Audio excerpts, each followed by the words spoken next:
طرح رسول اللہ صلی اللہ علیہ وسلم نے دو اور اعمال جنت کے دخول کے لیے بیان کی ہے۔ عبداللہ ابن عمر رضی اللہ عنہ فرماتے ہیں کہ جاء رجل الی النبی صلی اللہ علیہ وسلم فقال، کہ نبی صلی اللہ علیہ وسلم کے پاس ایک شخص آیا اور نبی صلی اللہ علیہ وسلم سے پوچھا کہ ای اعمال احب الی اللہ و ای الناس احب الی اللہ، کہ وہ کون سا عمل ہوگا جو اللہ رب العالمین کو محبوب ہو اور وہ کون سا شخص ہوگا جو اللہ رب العالمین کو محبوب ہو۔ تو رسول اللہ صلی اللہ علیہ وسلم نے فرمایا کہ احب الناس الی اللہ انفعہم، یعنی اللہ رب العالمین کو وہ شخص بہت محبوب ہے جو شخص دوسروں کو فائدہ پہنچاتا ہو، یعنی کسی کے لیے ضرر نہیں دیتا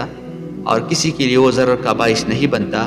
اور ہر کسی کے لیے وہ خوشی کا باعث اور فائدے کا باعث بنتا ہو۔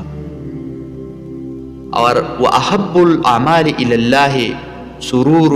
تُدْخِلُ عَلَى مُسْلِمٍ، اور اعمال میں سے بہترین عمل وہ ہے جو انسان کسی مسلمان کو خوشی کا باعث بنے، یعنی اگر مسلمان کے اوپر قرض ہو وہ اس سے وہ قرض ہلکا کرے، اگر مسلمان کے اوپر غم ہو وہ اس سے وہ غم ہلکا کرے،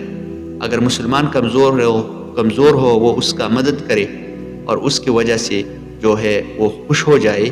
تو وہ عمل جو ہے اللہ رب العالمین کو بہت زیادہ محبوب ہے، اور وہ دو اعمال جو ہے یہ جنت کا سبب انسان کے لیے بن سکتا ہے۔